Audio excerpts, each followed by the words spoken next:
دوستای عزیز، امروز طرز تهیه دوغ و ماست با استفاده از قارچ‌های کفیر رو براتون آماده کردم. امیدوارم که خوشتون بیاد و لذت ببرید.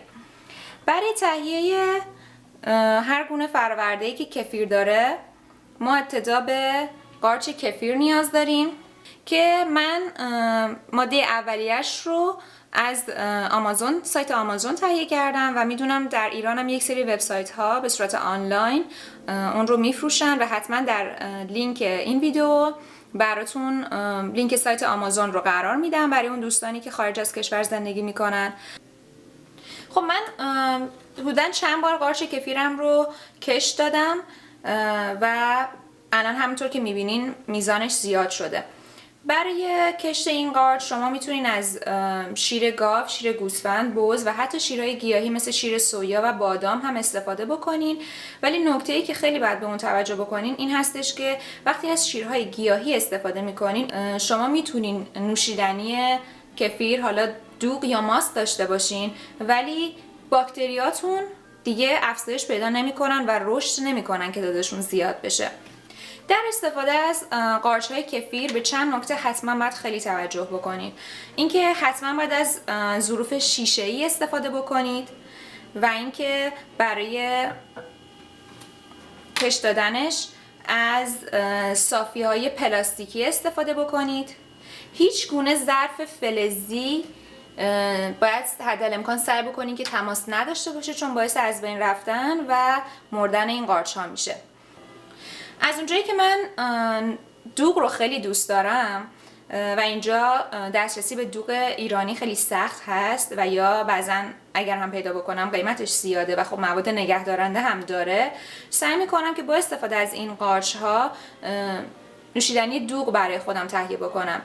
قارچ کفیر سرشار از خاصیت هست برای تقویت سیستم ایمنی بدن و همچنین تقویت باکتری های روده، تنظیم گوارش و هزاران خاصیت دیگه که حتما اون رو میتونین در جای اینترنت سرچ کنین و در رابطه باهاش بخونین. خب کاری که اینجا من الان میکنم، دستامو از قبل شستم، یک ظرف شیشه‌ای انتخاب کردم، مقداری از این باکتری یا قارچ، حالا فرقی نمیکنه، داخل شیشه میریزم. میتونید اون رو از نزدیک بافتش رو مشاهده کنید.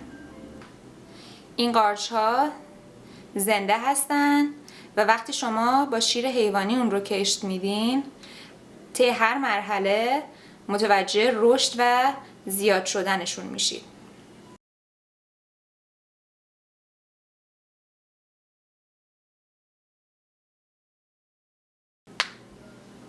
خب من قارچ کفیرم رو به درون ظرفم ریختم. چون میخوام از شیر استفاده بکنم، باز هم ترجیحاً بهتره که شما از شیرهای پاستوریزه و ارگانیک استفاده بکنید که مواد نگهدارنده ندارن و شیر رو از قبل بذارید بیرون که کمی همدمای محیط بشه و خیلی سرد نباشه. شیرم رو بهش اضافه میکنم. بودن یه 2-3 سانتی از سر ظرف رو خالی میذارم چون این تخمیر میشه و جا داشته باشه. از اونجایی که این قارچ ها اصلا نباید با ظروف فلزی در تماس باشن، من یه پلاستیک میذارم سر شیشم و درش رو میبندم. نکته‌ای که در رابطه با این نوشیدنی کفیر باید بهش توجه بکنیم این هستش که اگر شما یک نوشیدنی ترشمزه و یا گازدار میخواین که مثل دوغ‌های خودمون باشه، اون رو به مدت 48 ساعت بعد داخل کابینت و یک جای تاریک و گرم قرار بدین. ولی اگر نه، براتون فرقی نمیکنه و یک راه سریع میخواین و نوشیدنی شیرین‌تر، به مدت 12 تا 24 ساعت میتونین اون رو در جای تاریک و داخل کابینت قرار بدین. خب من این رو داخل کابینت میذارم و بعد از 2 روز موقع کش دادن برای شما نتیجه رو فیلم برداری میکنم و بهتون نشون میدم که چگونه میتونین یک نوشیدنی دوغ خانگی داشته باشید. خب دوستان عزیز، الان 48 ساعت گذشته و همونطور که مشاهده میکنین شیری که من روی قارچ‌های کفیرم ریخته بودم کاملا تخمیر شده و آب انداخته. برای کشت کفیرمون الان نیاز به یک کاسه داریم که بهتر شیشه یا پلاستیکی باشه و یک صافی که حتما پلاستیکی باشه. اینو دقت کنین که هیچ گونه ظرف فلزی در استفاده از کفیرهاتون به کار نبرید. من این رو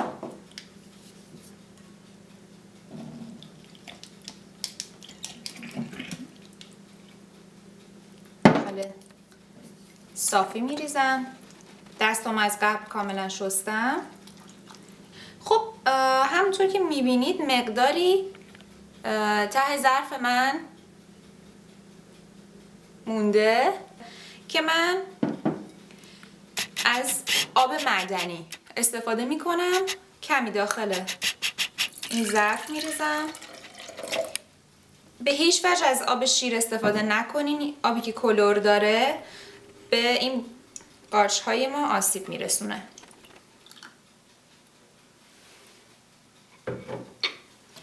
دوباره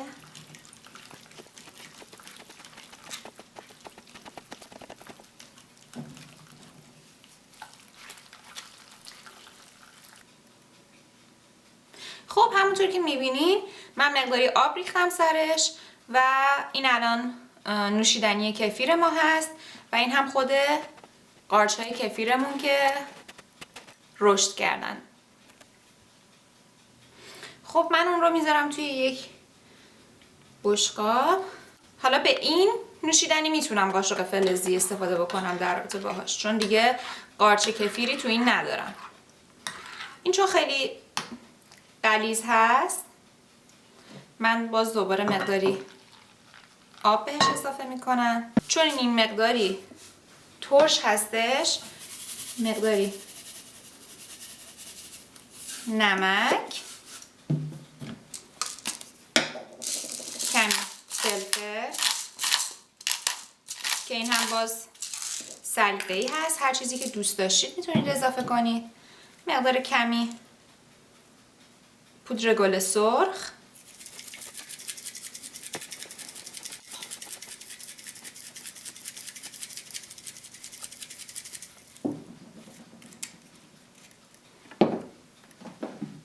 نعنا خشک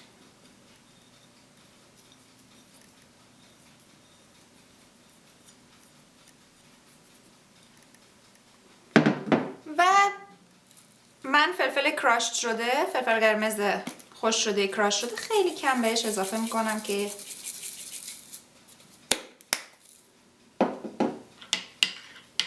رو هم میزنیم. میتونید داخل پارچ بریزید و یا توی ظرف‌های دردار اون رو نگهداری بکنید. مدت زمان نگهداری هم نداره. شما 2 هفته 10 روز هر مدت زمانی که بخواید میتونید اون رو توی یخچال نگهداری بکنید. نکته‌ای که میخواستم اشاره بکنم این هستش که شما هر زمان که نمیخواستید قارچ‌های کفیرتون رو کشت بدید میتونید مقداری شیر سر باکتریاتون بریزید و اون رو بذارید توی یخچال و توی دمای یخچال از رشد سریع این قارچ‌ها کاسته میشه. پس هر زمان اگه مسافرتی جایی خواستید برید یا نمیخواستید اصلا کشت بدید میتونید مقداری شیر سرش بریزید و داخل یخچال نگهداری کنید. امیدوارم که از برنامه امروز هم خوشتون اومده باشه. این نوشیدنی با خاصیت رو درست بکنید و لذت ببرید.